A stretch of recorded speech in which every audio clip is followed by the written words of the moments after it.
ATM থেকে টাকা withdraw করার সময় যদি কখনো ছেঁড়া জাল নোট বা ট্যাবযুক্ত নোট বের হয়, বা কখনো যদি টাকা কম বের হয়, বা অনেক ক্ষেত্রে এরকম হয়ে থাকে যে অ্যাকাউন্ট ডেবিট হয়ে গেল কিন্তু টাকা বের হলো না, সেক্ষেত্রে কি করবেন?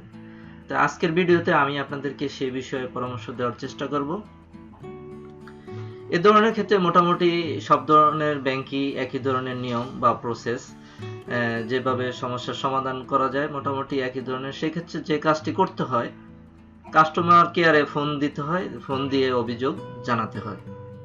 এক্ষেত্রে আপনাকে যে কাজটি করতে হবে সেটা হলো, আপনি সবসময় এটিএম বুথের ভিতরে থেকেই টাকা গুনে নেবেন। এটিএম বুথে বের হবেন না।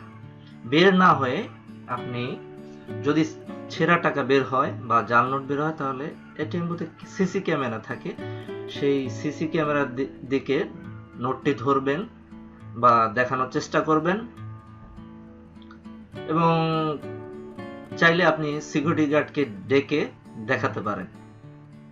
এবং যদি টাকা কম বের হয়, সেক্ষেত্রে যেটা করতে হবে, আপনি টাকা ভালোভাবে গুনে নেবেন এবং গুনে কত কমপ্লেন বা এটিএম বুথ থেকে যদি এটিএম থেকে যদি টাকা বের না হয়, সেক্ষেত্রে আপনি সিকিউরিটি গার্ডকে অবহিত করতে পারেন এবং এই সমস্যাটি নিয়ে আপনি কাস্টমার কেয়ারে অথবা আপনার অ্যাকাউন্ট যেই শাখায় বা কোনো কোনো ব্যাংকের ক্ষেত্রে যে কোনো শাখায় আপনার অভিযোগটি জানাতে পারেন।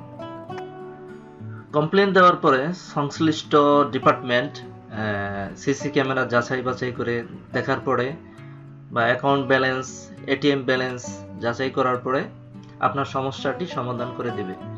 তবে এক্ষেত্রে কোনো কোনো শাখা বা ব্যাংকের ক্ষেত্রে সময় কম বেশি লাগতে পারে, তবে মোটামুটি 10 থেকে 15 দিন লেগে থাকে সাধারণত।